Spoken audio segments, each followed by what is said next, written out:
my name's Aaron. Welcome back to my channel. How are you? I'm fantastic and I'm doing really well. And today I'm reviewing 1 Million Lucky by Paco Rabanne. This was released in 2018 and I think it's been discontinued. This is £59 for 50ml, £81 for 100ml. That's so cheap. The notes are plum. I love plum. I think it's one of my most favorite fruit notes, actually. Ozonic notes, grapefruit and bergamot. I want to say this now. I think everyone knows that I'm dyslexic, so I pronounce things as I'm reading it. That is just what it is. And if you're subscribing to this channel, if you're looking at this channel, thank you very much for all of that. But you know, I am dyslexic, and if it kind of annoys you how I pronounce stuff or when I get things wrong, that's just how it is, you know. The middle notes are hazelnut, honey, cedar, cashmere woods, that's cashmere, jasmine, and orange blossom. So jasmine and orange blossom are the two, I think, apart from Hughes, I think orange blossom is crazy expensive. Jasmine is crazy. Jasmine is, depending on where you get it from, you can get cheap jasmine, which smells very indolic and fecal. The jasmine I like, I think for 50ml is about 1,000. Orange blossom is even more expensive. Anyway, and the base notes are amberwood, patchouli, oak moss, and vetiver. It sounds fantastic. Do we have our bottles of 1 Million Lucky? Are we engaged with the high self? Let's get testing. So let's the atomizer. This is so sweet. I'm gonna have a headache after this. Why do you think this Lucky was discontinued? They discontinued the Privé, which I quite liked. I quite like this. I get really embarrassed when I sort of smell these cheaper ones, and I quite like it, but you know, it is what it is, isn't it? Light, airy, sweet, smells like 1 Million, smells more up to date than the Eau de Toilette, which I don't really like. You think you just smell it so much. I do like, so I'm going to give Paco Rabanne, I can't remember the company that makes this, credit, because they use expensive raw materials. This is stinging a little bit. They use expensive raw materials like nolimbanol, and the isomer timberol are really expensive raw materials. So this is how I think of it. Timberol smells, even though they're the same cast number, they do smell different and they look different at room temperature. And they are by different manufacturers. Nolimbanol works on this sort of backbone and the bloom of the fragrance, sort of the effervescence and sparkle in a really, really nice way. And amberwoods are a really large classification of raw materials, and nolimbanol is one of them. Nolimbanol is really nice. I like smelling it. It sort of smells complete synthetic, plasticky, a little bit sort of sawdusty with vanillin. Just works beautifully with that. So this is quite nice within it. Obviously, Isu Super Hedio, and you can smell the dihydromercenol on paper. It smells blue or limey, and very high concentrations smells of like toilet cleaner or like a man's fragrance. Lower amounts smells really nice. I really like this. Oh dear.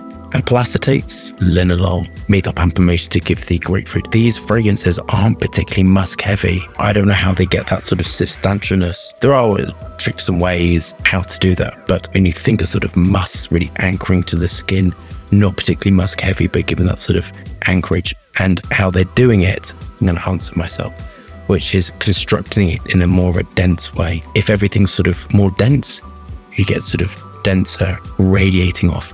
If there is lots of Isu Super in, you get a different effect. Lots of Hedione, you get very light and airy, and some people can become anosmic to Hedione, I have noticed. And citrus fragrances, as a side note, tend to be Hedione based, and that's why in combinations with sort of volatile compounds like citruses, people get anosmic really fast. If you're getting anosmic to some fragrances, it may be because the way it's constructed, which is Hedione as the sort of major compound, and some people do go, you know, nose blind to these sort of compounds.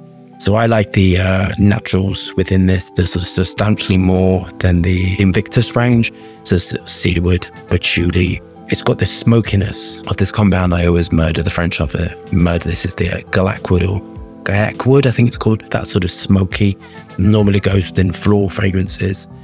I think I like this because it's got a lot of floral compounds in, so it's got the benzoyl salicylates, lily of the valley raw materials. Gaiac or galacwood, which is sort of used in rose fragrances. On paper, gaiac is woody, smoky, rose-like. That's what I was reading it like, woody and rose-like.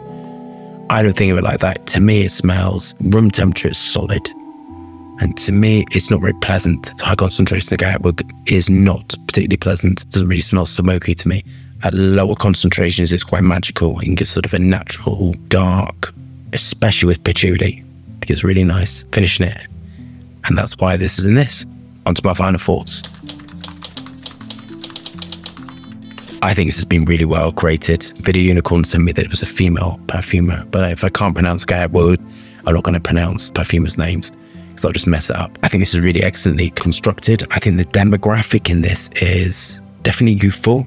This whole range is youthful. Yeah, I think it's sort of, if you like sweeter fragrances, I think this is really well constructed. I think it's a shame it got discontinued because I think it's really nice. The combination which I really like is the Limonol, Ambroxan, the Evanerol, and then the ethyl maltol, vanilla and light raw materials. That's sort of what I really like. It's quite delicious smelling. It's very nice. So go through my final marks. I think the fragrance is really well constructed. I love the construction of it. I love the smell of it. Reminds me a little bit of my work, I've got to say. It's got similarities because the perfumer is using raw materials I kind of really gravitate to.